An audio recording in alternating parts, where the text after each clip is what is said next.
Welcome back. Now, we've talked quite a bit about using essential oils with your family, but what if a pet is part of your family? I mean, most people have pets and they're definitely a member of the family. Can you use essential oils with pets? Absolutely. So once again, it comes down to quality. We talked about quality in the last video, and not all oils are oils. Oils ain't oils. Yeah. Okay, so when you start off using essential oils around pets, the best way to start is actually to diffuse the essential oil. Now, make sure that you leave a door or window open so that the dog or cat can actually leave the room. Okay, and start off low, because you can always add more drops, and you can work out over time which essential oils the dog or the cat will like. A lot of people say to me, oh, my cat must really like that because she curls up around the diffuser, or oh, my cat doesn't like that, she leaves the room. You'll start to know what oils your cats and dogs like.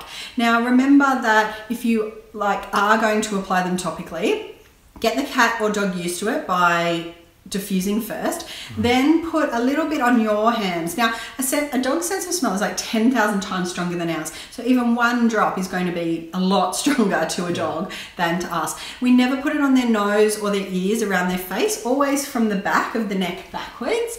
And there are certain essential oils that you can't use, particularly around cats. So your bergamot, your citruses, cloves, cypress, melaleuca alternifolia, which is tea tree, oregano, thyme, rosemary, Roman chamomile, vetiver, and wintergreen. So there's a lot of, you can go... They're fussy, aren't they, cats? Really? Yeah, but it really does come down to quality. So you will actually find some people do use these essential oils, but for particular issues, and they've done their research and all of that kind of stuff. But as a general rule, we avoid those particular oils around cats. Okay, so the short answer is you can use oils with pets, but like all things, common sense, be careful, let your animal guide you and let you know what it likes or doesn't like.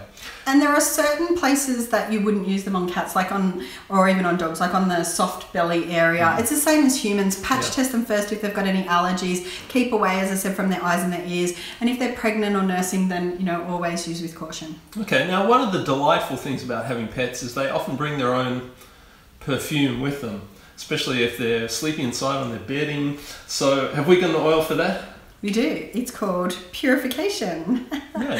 It's about purifying the air, so it helps to, you know, purify. So even though, you know, this essential oil is usually used, you know, to diffuse or to purify the air, you can actually use it on your dog's bedding. We add it to a spice food container.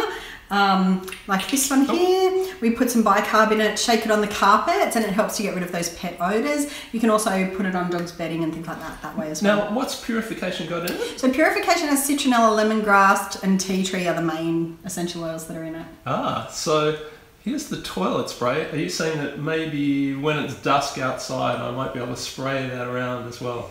I might be saying that. Good.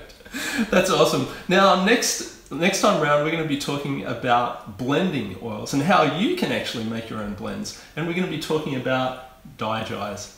We'll see you then. Bye.